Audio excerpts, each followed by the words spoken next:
9182, di ba? 5539 number mo.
Okay, so good morning, everyone. I will be having now my pre-lecture. So we are on our week 4. So the topic is all about chemical bonds. But first, I'm going to discuss the Lewis dot system. So maybe you have recalled that in your chemistry during your high school, um, you have tackled this topic. Okay. So when you say that system, it means that for each element per family or per group has its own number of dots. Okay? Now, we're going to consider first the elements that belongs to family A or group A. So we have here the examples. So elements in 1A, each element here has one dot. So that includes hydrogen, lithium, sodium, potassium, rubidium, cesium, and francium. So lahat sila ay merong one dot. And then yung one dot na yan, that corresponds to the valence electron or the oxidation number, which is also positive 1. Okay. Next is elements that belongs to family 2A. So since they belong to family 2A, it means that each element has two dots. So beryllium has two dots, magnesium, so on and so forth. And then next, we have elements that can be found uh, on group 3A. So boron has three dots, aluminum has 3 dots. So it means meron din silang positive 3 as their oxidation number. And then yung nasa family 2A, positive din yung kanilang oxidation number.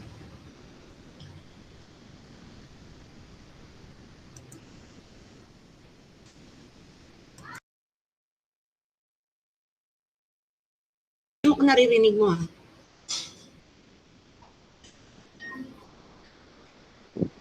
Okay.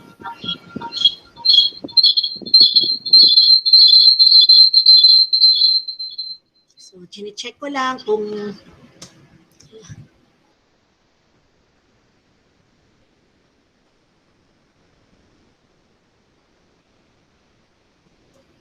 okay.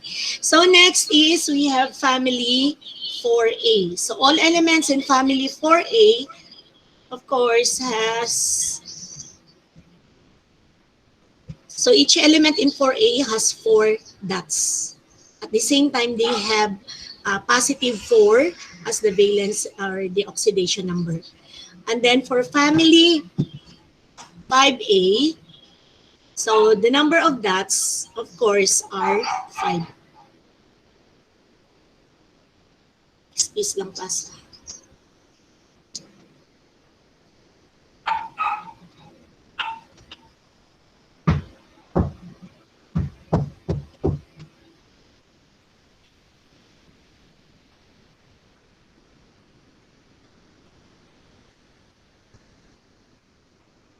Chris,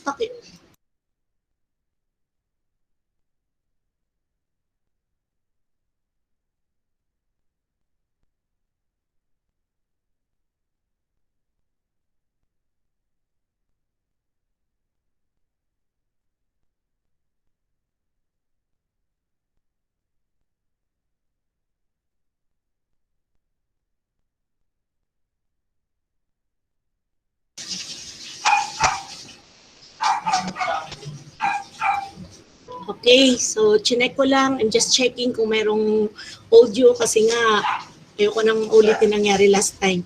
Okay, so next ay family that elements that can be found in group 6A. So all the elements there have 6 electrons. Okay? And then yung kanilang oxidation number, negative 2, but some of the elements have positive oxidation number. So same with the nitrogen and the phosphorus. For nitrogen and phosphorus, you negative 3 yung oxidation number, but there are also positive 1 for nitrogen, positive 2 I think, and then may 3 and 5. Sa phosphorus, meron siyang 3, 5, and then negative 1. But for these elements or for non-metals, they always carries the negative oxidation number. Okay? Especially if the element is a second element in a given compound. Okay?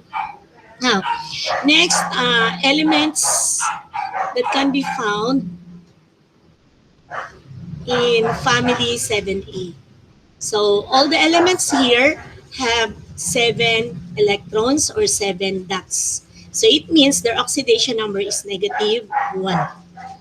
And then for family 8A, all the elements here have complete 8 electrons. Okay? Kasi based from the octet rule, an element becomes stable if it has 8 electrons. So if ever that the 8 electrons are not complete, so it means that the element must combine or react with other elements to become a stable compound. Okay? So here's the octet rule. So octet rule refers to the tendency of atoms to have 8 electrons in the valence shell. So when atoms have fewer than 8 electrons, they tend to react and form more stable compounds. So that is why yung mga elements that can be found in family 8 are considered as inert gases because they don't usually react with other elements. Actually, parang yung xenon pa lang ang merong, or xenon pa lang ang nag-react with the fluorine to form a compound. Pero the rest of the elements, hindi pa kasi nga they're considered as noble gases or inert gases. Ang kanilang oxidation number is 0. So yun din yung reason kung bakit yung elements sa column 18, yung naka-indicate doon na family number nila ay 0 o di kaya 8A. Okay, so 0 in the sense that the oxidation number of those elements is 0. Okay. Now, with regards to family or the elements in family 7A, so kung bakit negative 1 ang kanilang oxidation number, kasi they have only 7 electrons. So it means they lack 1 more electron to become stable. So yung negative 1 denotes that they need electrons. So from either from metal or di kaya sa kapareho nilang non-metals. So doon na magkakaroon na ng chemical bonds. Okay? So again, ito lang, tandaan nyo lang yan. So yung number of dots of each element depends on their family number or group number. So all elements that can be found in 1A has 1 dot. Oxidation number is positive 1. All elements that can be found in 2B have 2 dots and then positive 2 yung oxidation number. All elements that can be found in 3A, of course, merong 3 dots and then the oxidation number is positive 3. All the elements that can be found in 4A, meron silang 4 dots. Oxidation number is positive 4, but in the case of carbon, meron siyang positive 2. At the same time, meron siyang negative 4. Kasi carbon is a non-metal. So it means carbon is also capable of accepting or gaining electrons as well as sharing electrons with other non-metals. Okay. So sa 5A, so mostly na dito, so most of the elements in 4A are non-metals. So their dots is equal to 4. And then sa 5A, so non-metals, okay, and then they have 4 dots, but they need 3 more electrons to become stable. That is why, as I mentioned a while ago, their oxidation number is negative 3. But if they are considered as a first element, then their oxidation number is positive. So say for nitrogen, so kung i-check natin sa table, ang nitrogen natin merong positive 1, merong positive 2, positive 3, positive 4, and then may negative 3, positive 5. Okay. So yung positive electrons, pwede lang gamitin ng nonmetals kung first element sila. Pero kung magiging second element sila of the given reaction, then non-metal must carry the negative oxidation number or kung ano man yung kulang nila para maging 8 electrons or maging stable. So all elements that can be found in 6A, of course, has 6 dots. So for oxygen, meron siyang negative 2 oxidation number, and then for sulfur, negative 2. Pero pag naging first element si sulfur, then magkakaroon na siya ng positive oxidation number. Pero kung second element yung sulfur, then negative oxidation number or negative valence electron yung gagamitin. Okay? So sulfur as the first element must carry the positive oxidation number. But sulfur as the second element of the compound must carry the negative 2 oxidation number. Now for elements, again, for elements for 7A, so all of them have 7 electrons. And then their oxidation number is negative 1. But in the case of chlorine, bromine, and iodine, pag first element sila, magiging positive yung kanilang oxidation number. Pero pag second element sila, then negative 1 ang kanilang oxidation number. Sa family 8, okay, lahat yan ay meron ng complete 8 electrons. So, ito. We have here an illustration of the valences of noble gases. So, yung helium as well as hydrogen, yung complete electrons nila ay are only 2.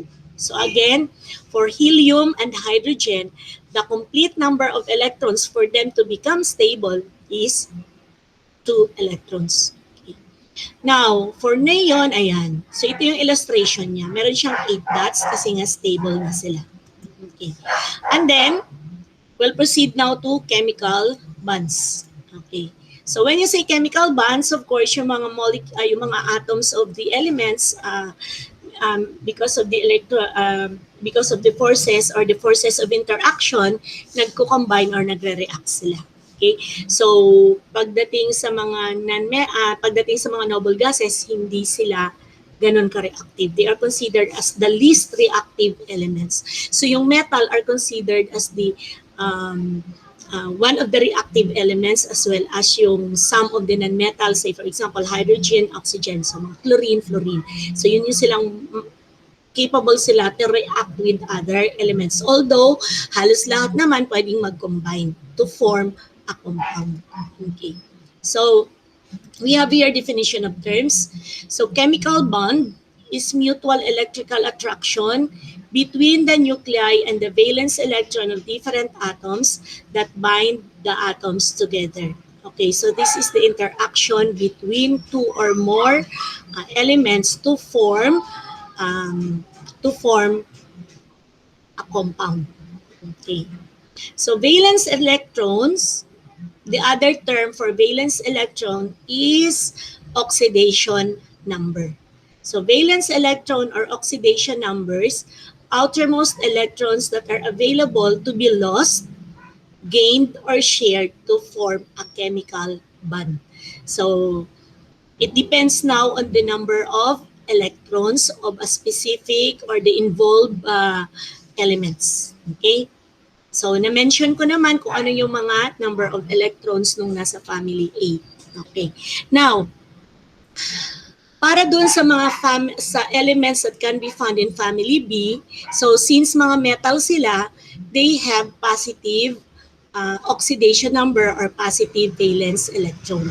So yung number of dots nila depends now on the oxidation number. Kasi there are some metals having more than one valence electron or more than one oxidation number. So say for example, chromium. So if you want to check in your table, chromium has positive 3, positive 2, and positive 6. So if you're going to use chromium positive 2, it means chromium has two electrons or 2 dots. If you're going to use chromium positive 3, then it has 3 dots. Okay. Now, if you're going to use chromium positive 6, so it follows that it has 6 dots. So ibig sabihin, capable siya to lose or capable siya to lose 6 electrons. So say for example for yung zinc. Yung zinc, positive 2 lang. So ibig sabihin, yung dot or yung electron dot of zinc are only 2. Copper. So yung copper may positive 1 at may positive 2. So if you're going to use copper positive 1, then there is only 1 dot for copper. If you're going to use copper positive 2, then there will be 2 dots that is capable or pwedeng malulost ng copper. Okay? Now, we have now the types of chemical bonds. So the first one is ionic bond. So how will we know that the given compound is classified as an ionic bond? So when you say an ionic bond, this is a bond between metal and non-metal. And then it involves transfer of electrons from metal to non-metal. So all metals all metals are capable of losing electrons. And then all non-metals are capable of gaining or accepting electrons from non-metals. Okay? Kasi kung pareho silang non-metals, walang transfer of electron doon. Parang na-mention ko na yan last time doon during the introduction in chemistry. And then with regards to their electronegativities, yung difference between the electronegativity of metal and non-metal is higher than 1.7. So, yung electronegativity can be found in your table. So dito sa akin naman may mga label naman. So parang ito, say for example, electronegativity of sodium is 0.9. Tapos di ba capable siya mag-react with chlorine. So ang chlorine naman merong 3 as the electronegativity. So kung i-minus natin, 3 minus 0.9 is 2.1. So the difference between the electronegativity of sodium and chlorine is 2.1, which is greater than 1.7. So based lang doon sa electronegativity, ma-identify na natin kung ionic bond ba or covalent bond. Pero syempre, when you say ionic bond, that is always a bond between metal and non-metal. Okay. So next, this is the illustration. Ayan. So with regards sa, let's say yung, kung meron tayong positive 1, so ibig sabihin these are the elements that can be found in family 1A. So elements in family 1A has a valence electron per oxidation number which is equal to 1. So it means they are capable of losing 1 electron kasi meron silang excess na isa. So, if may excess sila ng isang electron, ibig sabihin hindi sila stable. So, para maging stable sila, ibibigay nila or idodonate nila yung electrons na yun with nonmetals. So, ngayon, pag natanggal na yung electron na yun, the charge of the element becomes positive kasi electron has negative charge. So, that is the reason why nonmetals that gains electron has a negative charge or a negative oxidation number. Kasi they are receiving electrons, so ibig sabihin, naging negative na yung valence electron nila. Okay? So, we have here an example. So, sodium natin, meron siyang, okay, tama, 11 sa configuration. And then, ang chlorine, atomic number is 17. So, yung configuration nila, of course, is 1s2, 2s2, 2p6, 3s1. So, 10, 11. Okay.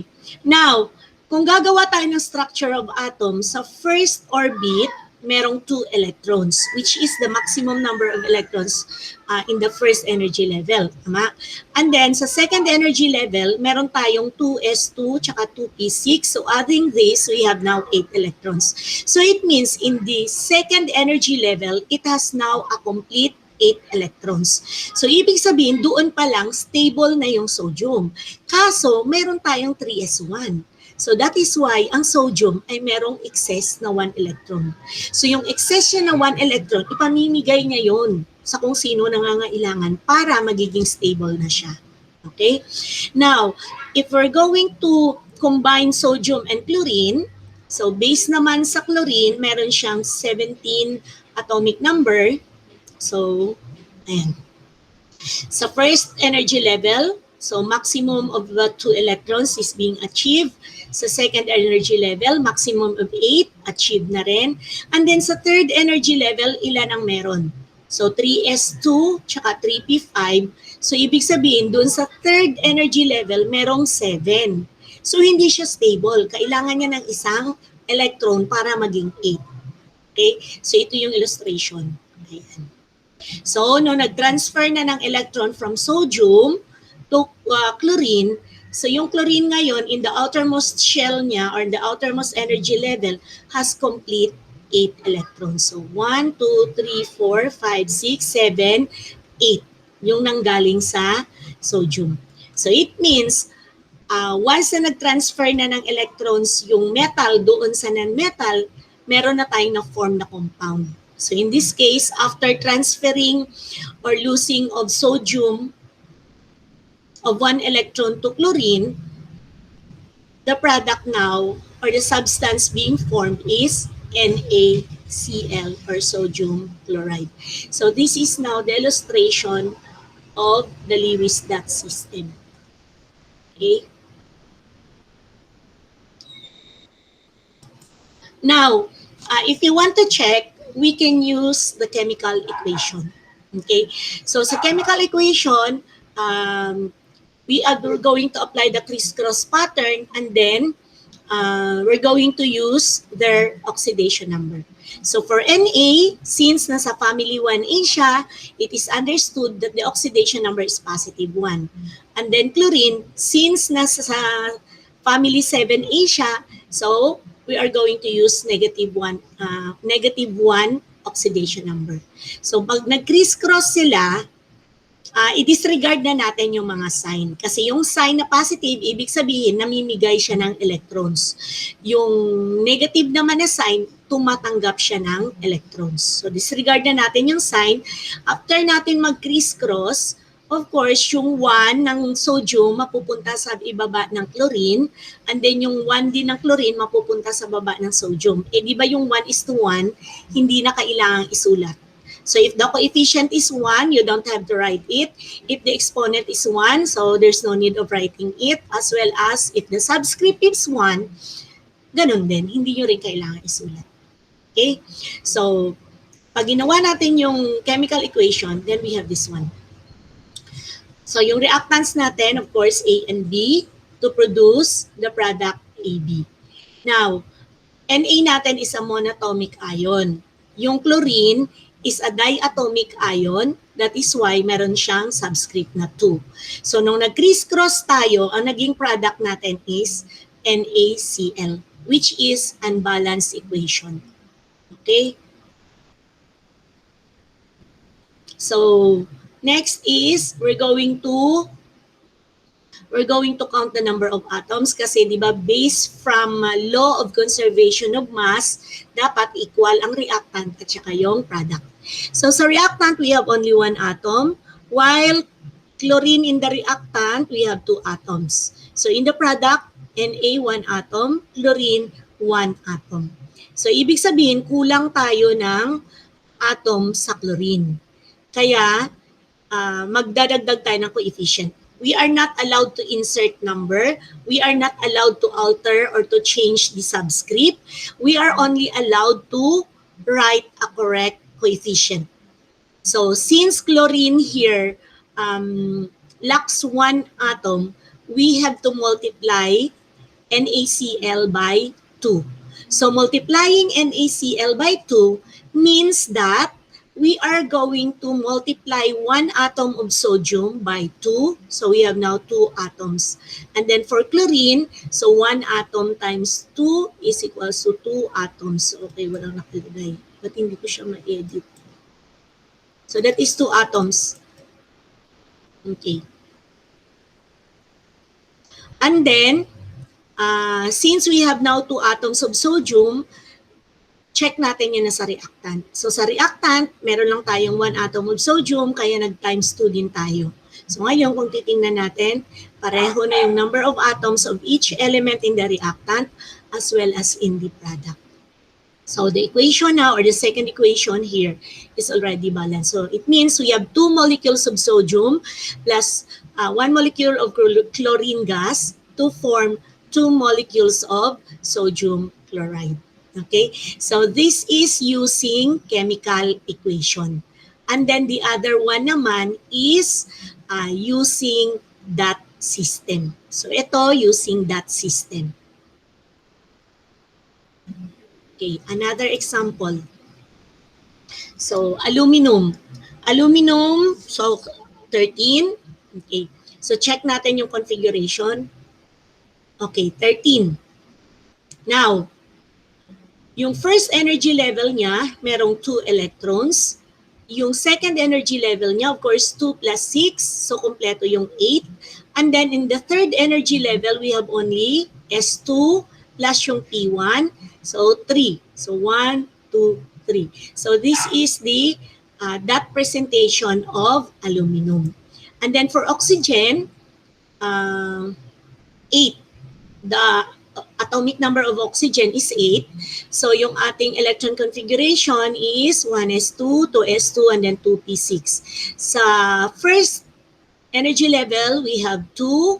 And then sa second energy level, so 2s and 2p, i-add natin yan. So that is now 6. Okay? So this is now the atomic structure of oxygen. So kung napansin ninyo, dito sa aluminum, kumpleto yung second energy level. And then dito, may excess tayo na 3. So it means aluminum is capable of losing 3 electrons. At the same time, ang kanyang oxidation number is positive 3. Okay. While oxygen needs 2 more electrons. Okay. So once na nag-combine sila, ang magiging result na natin ay ayan. Okay. So first, dinistribute natin yung 2 electrons ng aluminum doon sa first atom of oxygen. So, nung nag-distribute na tayo, nakumpleto na yung oxygen, yung first oxygen dito. Kaya lang, si aluminum, meron pa siyang excess na isa. Since may excess pa na isa si aluminum, nag-add tayo ng another atom of oxygen. After adding one atom or another atom of oxygen, so, nagkaroon pa rin ng transfer of electron. Sa labas pa! Parang may nagsaspark sa labas. Guys, excuse ha. Parang may nagsaspark sa labas namin. Puntahan mo na muna. I-off na lang. Okay. Okay lang. Sige lang. Class, stop ko muna ha. Continue ko lang to. Tatakot ako eh. Ba yan? Walang internet, hindi kaya ng ano. Hindi kaya ng? Hindi okay na. Okay. Ano yung nagsaspark?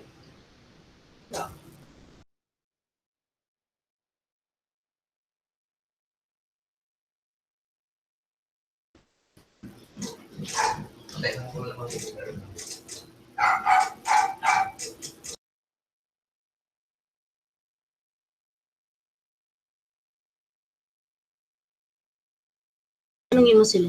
Sige. Okay, let's continue.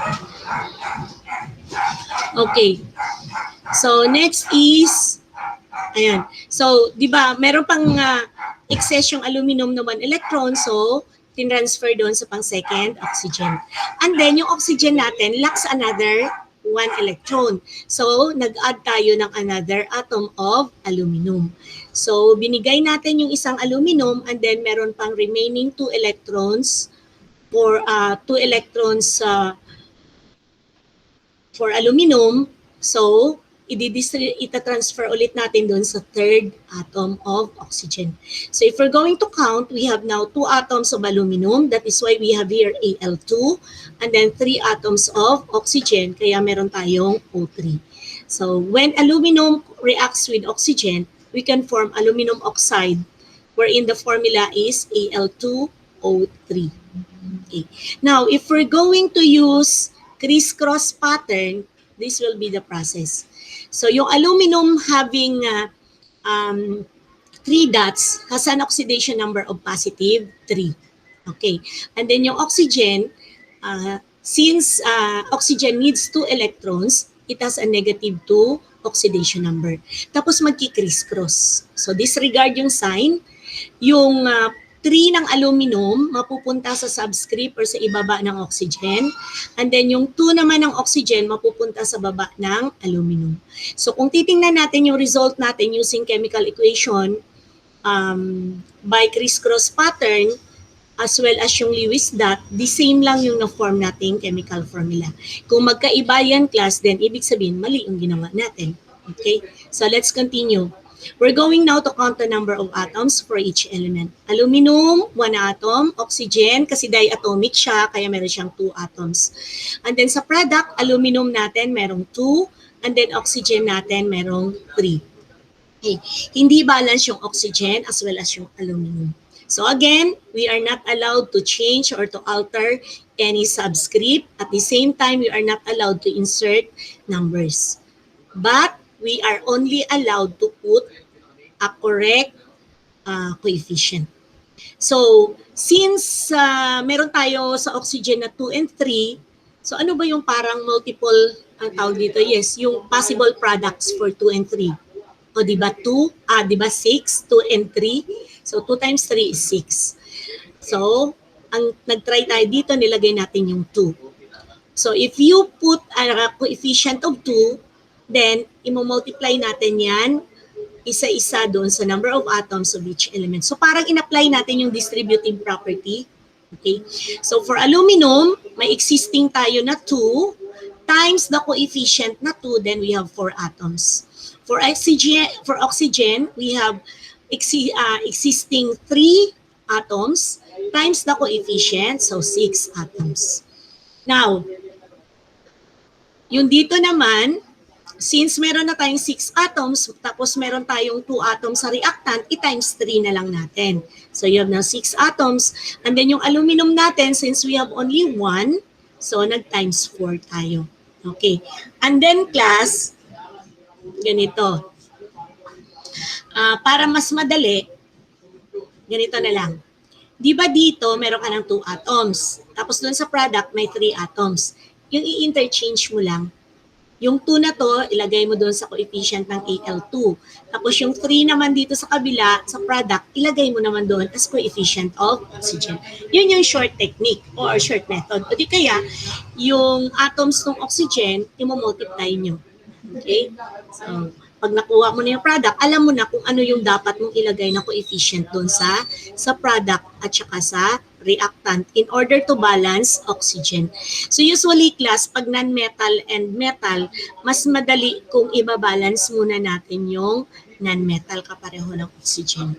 Pero syempre, kanya-kanyang technique naman tayo. Kung ano yung mas napadali sa inyo, pwede nyo namang gamitin yun. Okay? So we have here another example. So for magnesium. So ang magnesium nasa family 2A, so meron siyang 2 dots. Ang nitrogen nasa family 5A having 5 dots. So ayan, meron siyang yung black, yun yung 5 dots. And then syempre, nagkaroon na ng transfer of electron.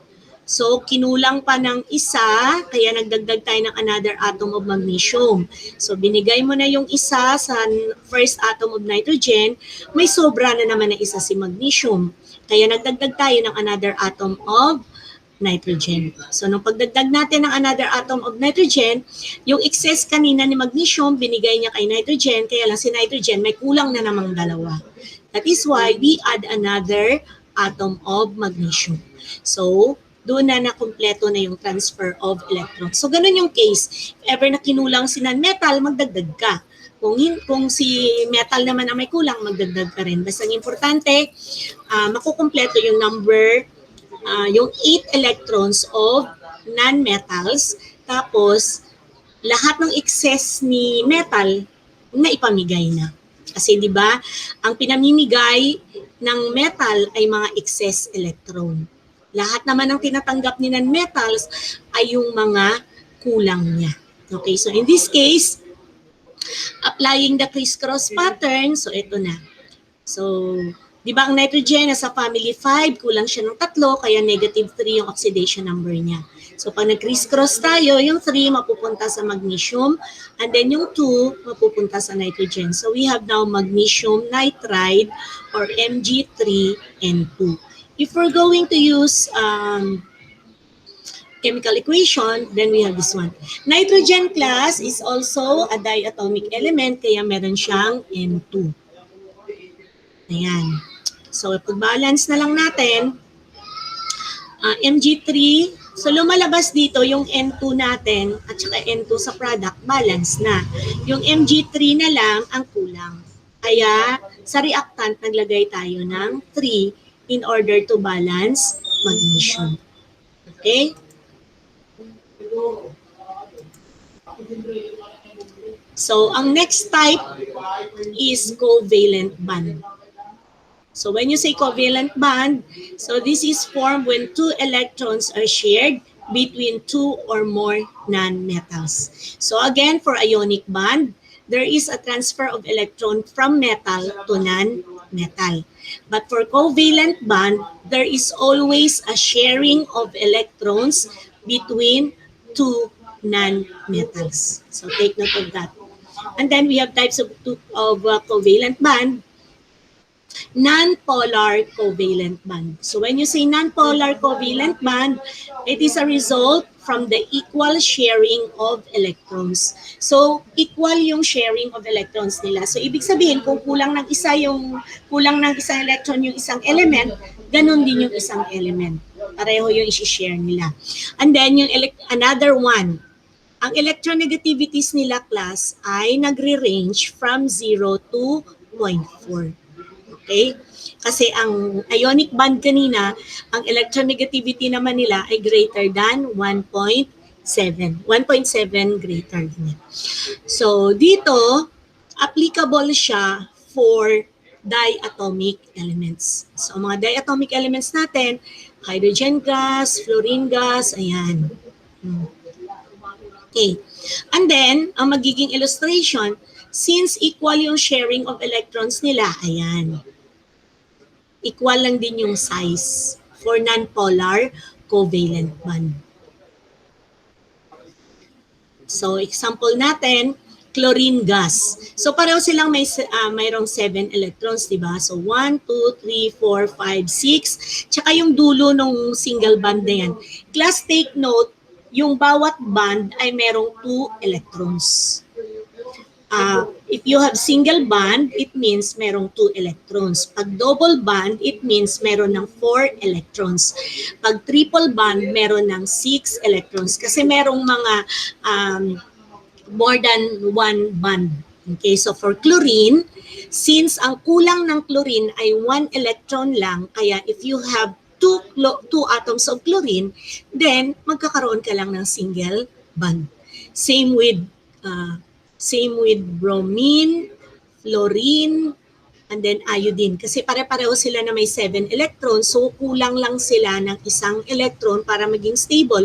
So capable sila of sharing 1 electron with other atom. Okay? Ang example ng double bond, so we have oxygen 2 or O2. So di ba meron tayong 6 electrons. So 1, 2, 3, 4, 5, 6. So dito sa kabila, 1, 2, 3, 4, 5, 6. Pero nung nag-band na sila, yung oxygen or O2 nag-band na, naka-form na tayo ng double bonds kasi nga 'di ba they both need electrons. So yung first atom of oxygen needs 2 electrons. Yung second atom of oxygen needs also 2 electrons. So ibig sabihin, nung nag-band na sila, ayan, double bond yung na-form nila. Okay, so kompleto na yung 8 electrons ng bawat oxygen atom. And then our third example for triple bond, so we have here nitrogen. So ang nitrogen has 5 dots. So kung bibilangin natin, dalawa yung red dito, and then yung nakakonect doon sa band. So 1, 2, 3, 4, 5. Dito sa kabila, you have also 1, 2, 3, 4, 5. Okay. So since negative 3 yung oxidation number nila, o di kaya they needs 3 electrons, nagkaroon sila ng triple bond. Bibilangin natin lahat. So meron na tayong 1, 2, 3, 4, 5, 6, 7, 8. Kasi di ba yung bawat bond merong 2 electrons. So kompleto na yung 8 electrons of this nitrogen atom, tapos yung other nitrogen atom ganun din. 1, 2, 3, 4, 5, 6, 7, 8. Okay. So this is an example, or these are the examples of non-polar covalent bond. So kung i-check natin yung electronegativity, siyempre pag minus mo yung electronegativity ng oxygen sa electronegativity din ng oxygen atom, magiging 0. Electronegativity of oxygen is 3.5. So 3.5 minus 3.5, then that is equal to 0. Okay. And then the other type of covalent bond is polar covalent bond. Okay. So paano naman yung polar covalent bond?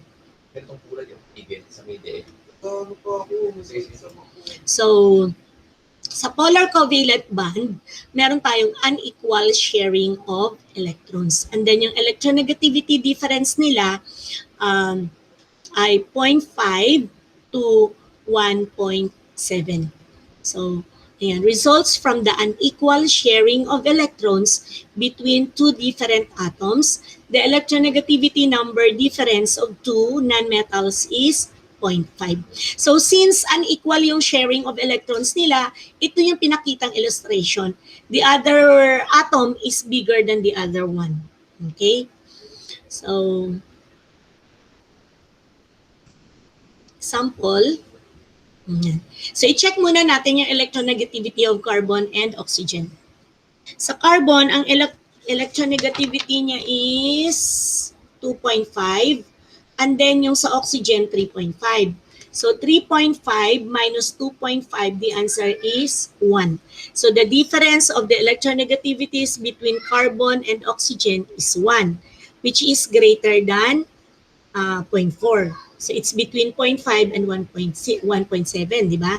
So, ibig sabihin, ang carbon dioxide is a polar covalent bond. Wherein, yung single atom is always the central atom. So, between carbon and oxygen, so C has only one atom, kaya siya yung kinoconsidered as central atom. And then, yung carbon natin, if we're going back to the list of that system, yung carbon belongs to family 4, so meron siyang 4 dots. Okay. Now, since ang oxygen, meron siyang kulang, dapat masatisfy ni carbon si oxygen. Kasi di ba magkakaroon sila ng sharing of electrons.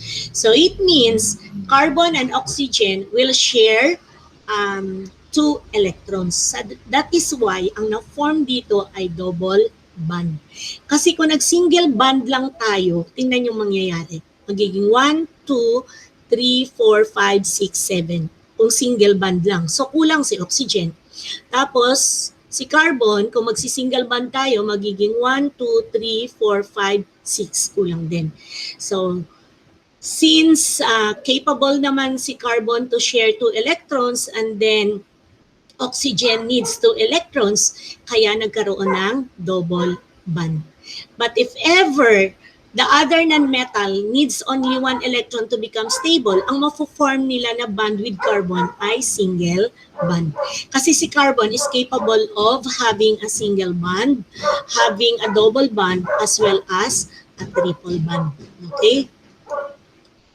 Okay. So next example. So we have water.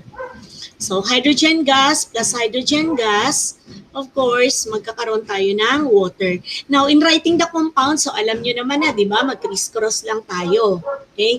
And then yung balancing of equation, alam na rin ninyo. Okay. So dito, since oxygen has only 1 atom, siya ngayon ang i-consider as the central atom. Okay. Now, si hydrogen, di ba stable na siya, same with helium, stable na sila sa 2 electrons. Si oxygen, kailangan niya ng 2 electrons. Okay. Now, di ba si oxygen, pwede siya sa double bond. Kaso, si hydrogen, single bond lang siya. Para maging equal yung sharing nila of electrons, magkakaroon na siya ng tig-single bond.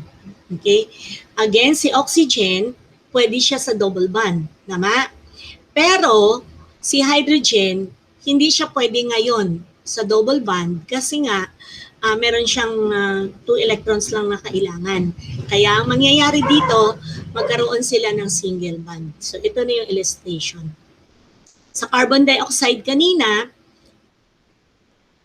pwedeng magkaroon ng double bond si carbon, pwede rin ng triple bond o di kaya single bond, pero si oxygen, double bond lang ang capacity niya, kaya double bond yung nangyayari doon sa carbon dioxide. Okay? Pero dito, hindi natin pwedeng i-apply sa water ang double bond. Okay? Ewan ko class kung nararamdaman o nakikita nyo na hindi ko alam kung ano nangyayari. Pero kahit daw sa neighbor, ganun yung nangyayari, nagbi-blink-blink. Kaya lang kailangan kong tapusin.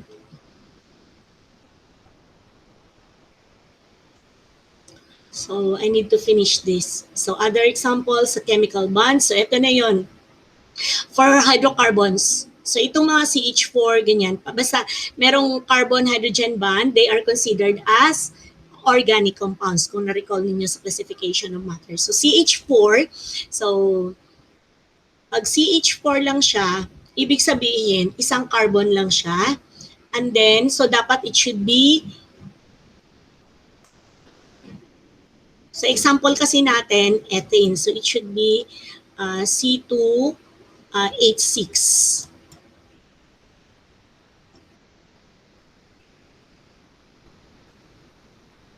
Wait. C2H6.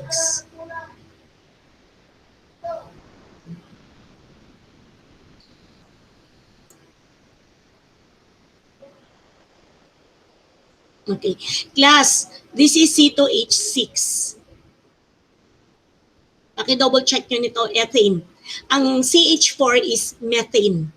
CH4 is methane. So, ang magiging illustration or structure, yung C nasa gitna, tapos napalibutan siya ng 4 na hydrogen.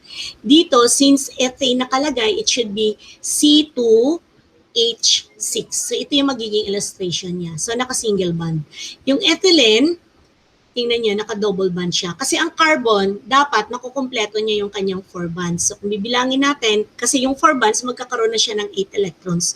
So, meron tayong 2 bonds for hydrogen, tapos 2 bonds for carbon. So, if we're going to count, 1, 2, 3, 4, 5, 6, 7, 8. Nakompleto niya yung 4 electrons. Kasi again, in one band, merong 2 electrons. So kung meron ka ng 4 bonds sa carbon na nakakonect, ibig sabihin, kompleto niyang 8 electrons. So sa hydrogen naman, bawat hydrogen, isang band lang ang kailangan niya or single band lang kasi 2 electrons lang ang kailangan niya to become stable. Now, ang third example natin is acetylene. So this belongs to alkenes. Okay? So, triple bond. So kung napansin ninyo, ayan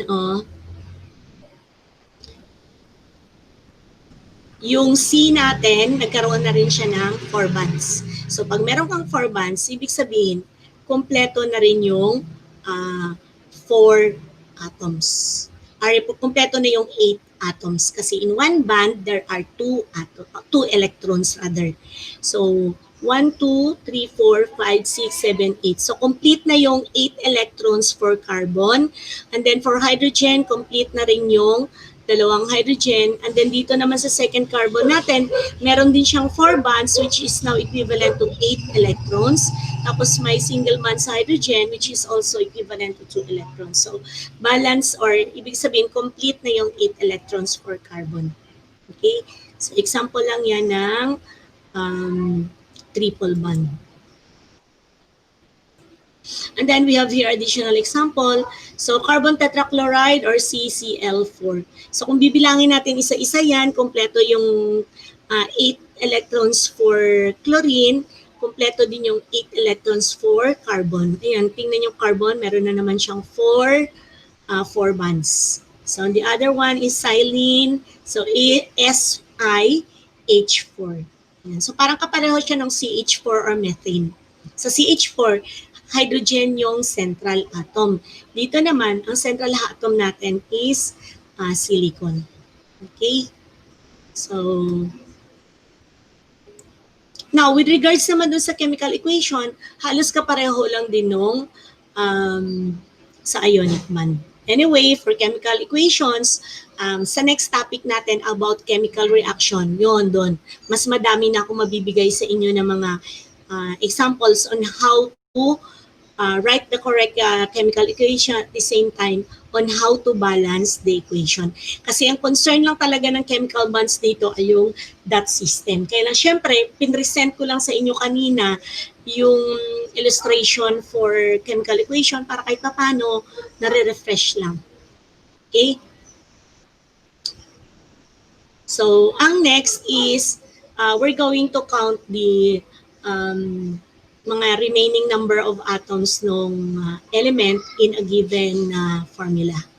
So, ito yung Lewis structure determination. So, we have to consider first the molecular formula. So, molecular formula, halimbawa, yung H2O, that is a molecular formula. Okay? So, ang atomic sequence natin, H and F are terminals. So, now, it depends now on the other given. Okay. So we have to determine the number of bonds by finding the observed electrons. Yung observed electrons, yun yung expected natin na dapat meron siyang 8 electrons to become stable. Yung total valence electron naman, ito yung actual talaga, magbe-base tayo doon sa actual na nakikita natin doon sa given formula. Okay. So ito may example lang ng may mga 1 bond, 3 bonds, or say for example dito. Ayan.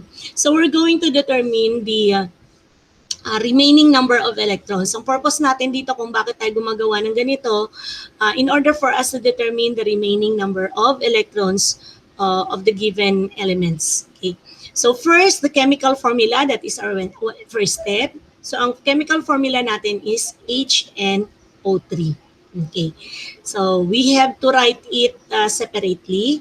And then for the observed electrons, so yung octet electrons natin, ibig sabihin, yung actual number of electrons to become stable. So for octet electrons, we are referring it to the number of electrons to become stable.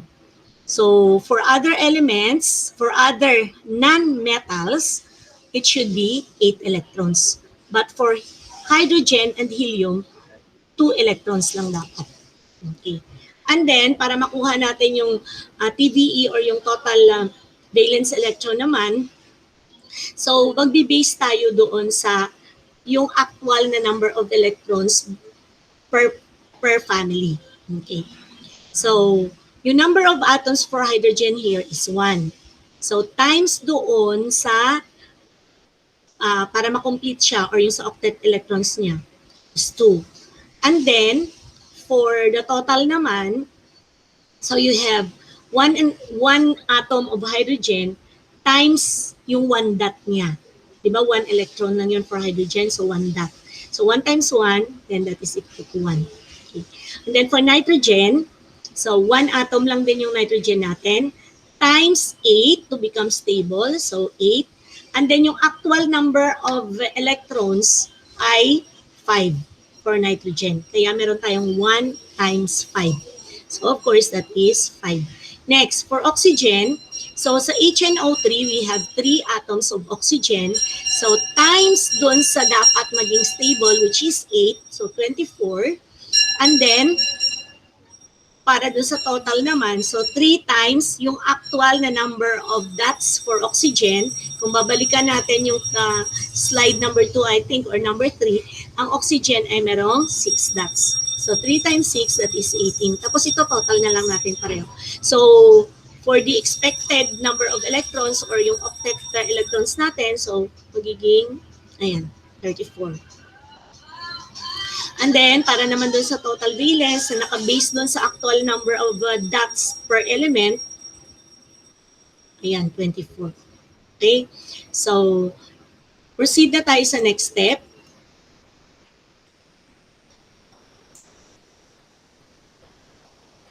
So, yung rule states that we have to subtract in order to get the bond table, isa-subtract natin yung octet doon sa total. So, kung isa-subtract natin, of course, the answer is 10. And the next step is we're going to find the number of bonds. So, to get the number of bonds, yung bond table divided by 2. Palagi ha, so bond table divided by 2.